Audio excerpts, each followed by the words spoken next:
North Korea is one of the world's most isolated and secretive countries. The vast majority of its nearly 26 million residents have little to no contact with the outside world. And yet the country still has one of the most formidable and dangerous hacking networks on the planet. The so-called Lazarus group has targeted major international companies, stolen millions from national banks, and even successfully shut down hospital departments. Investigative journalist Geoff White's forthcoming book takes an in-depth look at their rise and the growing threat that they pose today. He joins me now for Perspective. Geoff, thank you so much for coming on the show today. Thank you for having me. In reading your book, something I found fascinating and almost counterintuitive is how North Korea's isolation was not a barrier to the development of its hacking capabilities, but actually a catalyst for it. You explain that its online war is a battle for its economic survival, for example. So can you talk a little bit about this? Yeah, exactly. I mean, North Korea, I think most people have the impression, completely sealed off from the outside world and particularly sealed off from the internet. But for a start, that's not entirely true. The elites inside North Korea have access to the internet, albeit strictly monitored by the government. And North Korea also takes great pride in training its people in mathematical skills. There's a great cadre of people coming up through North Korea who are good at computers, good at maths, and those people get picked up by the North Korean government and streamed into elite universities. Some of them might go to North Korea's nuclear program, for example, but others are trained as government hackers. And that might sound quite scary to some of your viewers. It's worth noting that most developed countries, France and the UK included, do have government hackers. But what's different about North Korea is that, according to those who've investigated them, those government hackers in North Korea aren't just trying to get government secrets from other countries. They're also trying to get cash for the regime to prop it up. And this requires coordination with a vast network, you explain in your book, of criminal accomplices, essentially, across the world. Exactly so. One of the things about computer hacking is, imagine if I, for example, break into your bank account and manage to hack into it.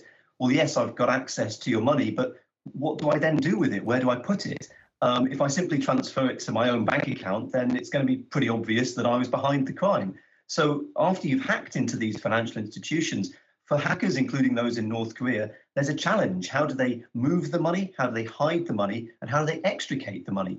And what that's led North Korea's hackers into, again, according to those who investigated them, is a quite bizarre but also deeply disturbing network of interactions with organized cybercrime around the world, but also organized street-level crime. In some instances, North Korea's hackers are accused of making cash points, ATMs, spew out money around the world. And of course, the people collecting those money are accomplices who have to be recruited in different countries where those cash points and ATMs are. So this has led North Korea into establishing this really interesting network of international criminal collaborators. Can you talk about some of the biggest heists that they've pulled off? I read a lot about, both in your book and heard on the podcast, for example, the Sony heist, which many of our viewers may not be familiar with. Yeah, exactly. So this was 2014. Sony Pictures Entertainment went ahead with a movie called The Interview, which some of your viewers may have seen, but I suspect lots haven't. It was a film about a couple of bumbling journalists who go to North Korea and end up getting involved in an assassination attempt on Kim Jong-un, of course, the current leader of North Korea. As you can imagine, this did not go down well in Pyongyang. The country complained to the United Nations, and according to US investigators, North Korea's hackers subsequently broke into Sony, brought thousands of its computers to a halt. At one stage, Sony's employees couldn't even send a fax from inside the company. They were using pens and paper.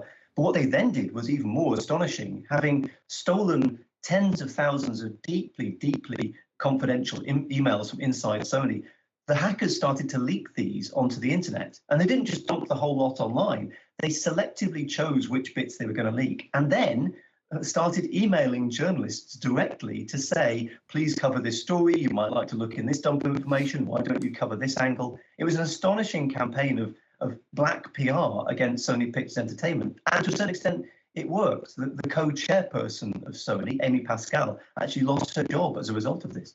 Now, what you said at the end about them contacting journalists directly brings us to, I think, an ethical question, because, as you said, journalists were contacted, and they play an essential role in this use of blackmail, because without journalists who are willing to publish this information, it leaves the hackers essentially powerless. So how do you see the role of ethics in journalism in all of this? Should stolen information be published, especially when it's not political or doesn't involve things like exposing government lies or abuses?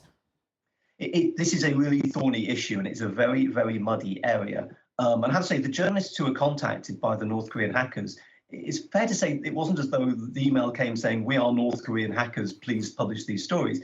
The hack on Sony was hidden behind multiple layers of obfuscation. So I suppose you could forgive some of those journalists for the fact they didn't realize they were working with North Korea. However, they did realize that they were working with stolen information. And this is something that we've seen in story after story. There's obviously the international leaks of data, the things like the Panama Papers that have come out through the International Consortium of Investigative Journalists.